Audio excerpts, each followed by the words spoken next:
أهلا وسهلا بيكم على قناة دودي شغل الكروشيه.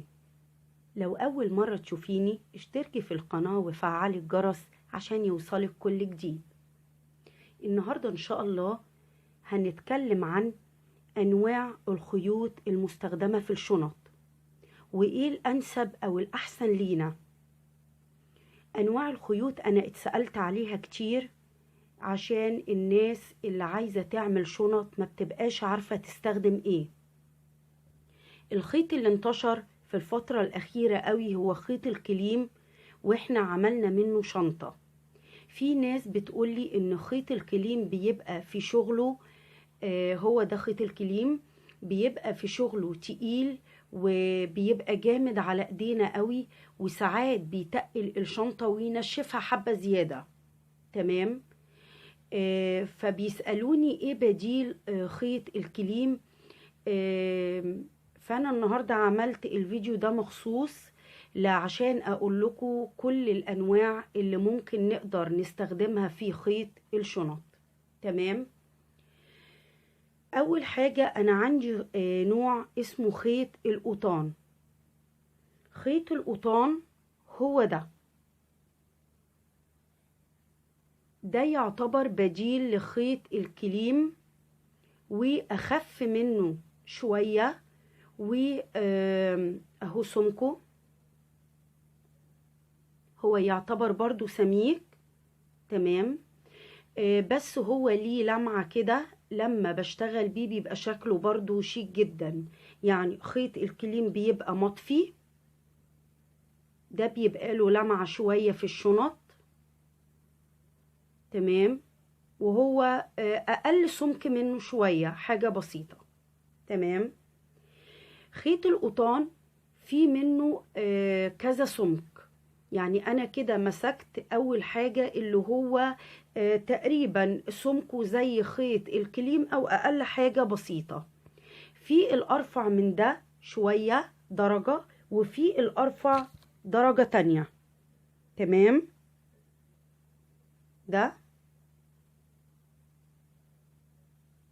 رفيع قوي. ده برضو خيط القطان الرفيع قوي اهو في الشغل، هوريهولكوا في الشغل.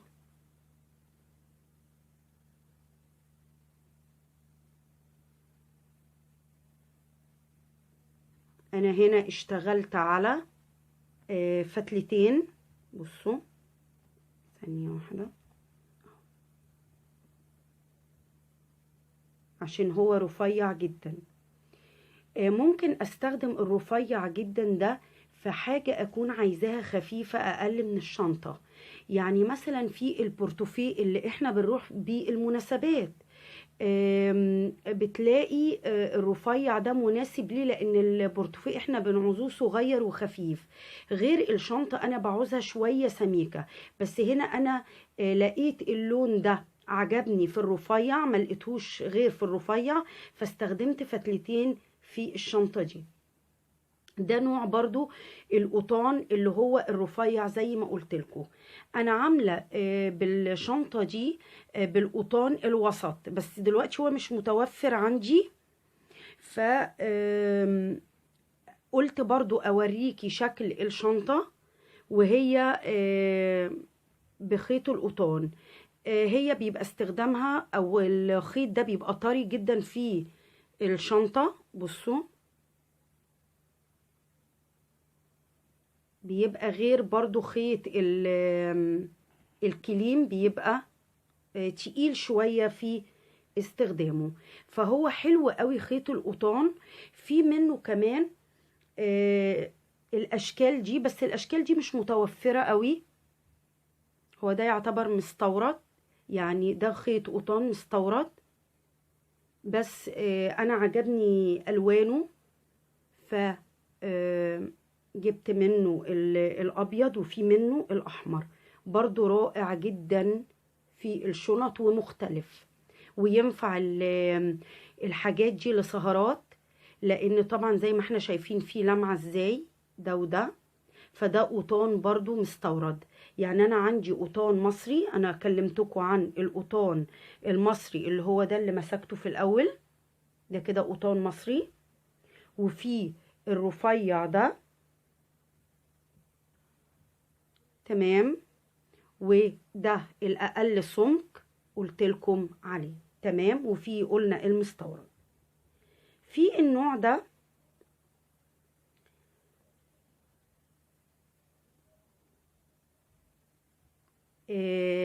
ده داخل فيه فتلة حرير، تمام. يعني ده قطان مستورد برضو وداخل فيه فتلة حرير، تمام. ده هتلاقيه يعني اغلى الانواع، فيعني مش بفضله قوي، لاني عبال ما بعمل بيه شنطة بتبقى اتكلفت جامد قوي. ده تمام. ده نفس النوع اللي انا مسكته اللي هو الكحلي برضو مستورد. اوكي. طيب الاسعار، اسعار خيط القطان السميك ده بيبقى سعره بالكيلو.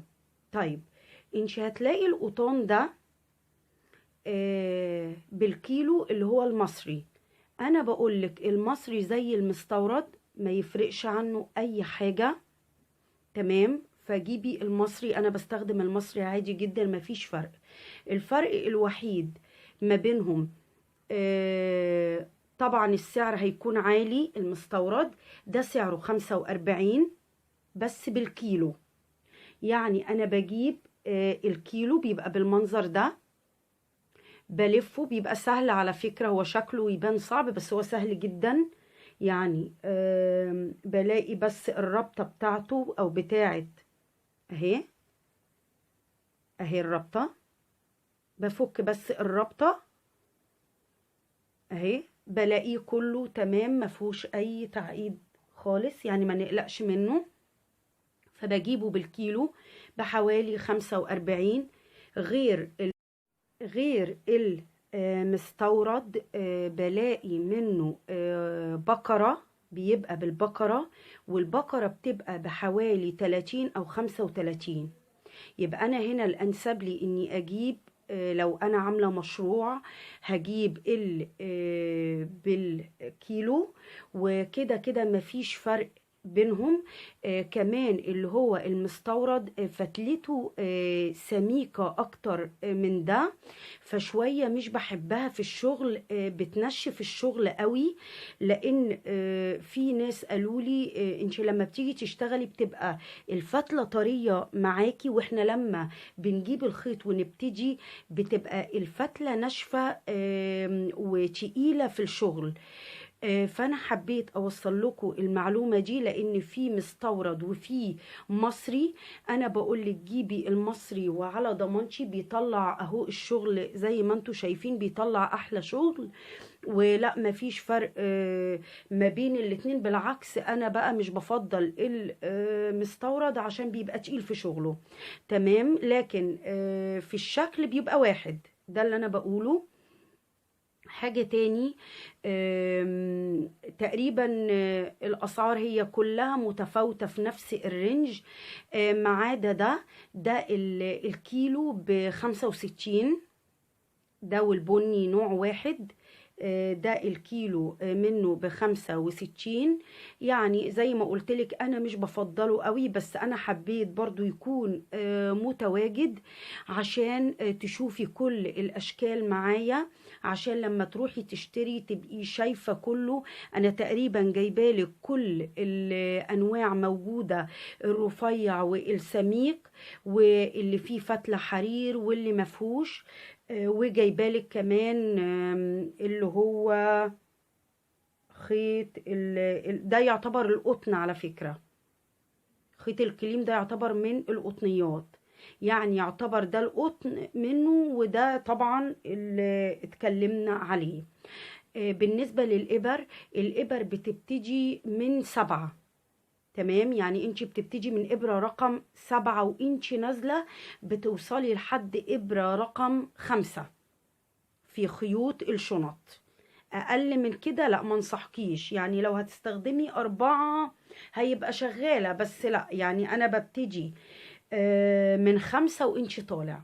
تمام، يبقى كده أنا اتكلمت على أنواع الخيوط للشنط.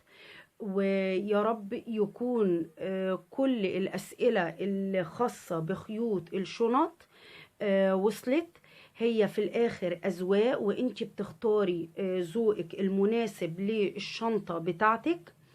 وانا ما بفضلش، يعني ملحوظة اخيرة، انا مش بفضل الخيط يكون في الشنطة سميك قوي. يا ريت لو انت بتنقي خيط الشنطة ما تنقيش اتخن شكل خيط وتقولي عشان هي شنطة، لان في الاخر هتديكي النتيجة شنطة تقيلة جدا. في الشغل هتبقى صعبة معاكي قوي. مش حابة انا ده. يعني حتى لما جيت استخدم الخيط الكليم او القطن، انا استخدمت برضو المصري، في منه المستورد. المستورد هو الاسمك، المستورد هو الخيط السميك. تمام، فانا تقريبا كده قلتلك كل اللازم عشان تروحي تشتري خيط يكون خفيف على ايدك، يطلع شنطة خفيفة بعد ما تكون انتهت خالص، ويطلع شكل في نفس الوقت حلو. طبعا انا قلتلك على الخفيف قوي ده اكيد مش هتبقى شنطة بخفية ده. زي ما قلتلك انا اشتغلت على فتلتين. يا رب أكون وصلت المعلومات اللازمة عن خيوط الشنط. واستنونا في فيديوهات جاية إن شاء الله بأشكال شنط روعة جدا جدا زي ما طلبتوا مننا. وبشكركم وأشوفكم في الفيديو الجاي.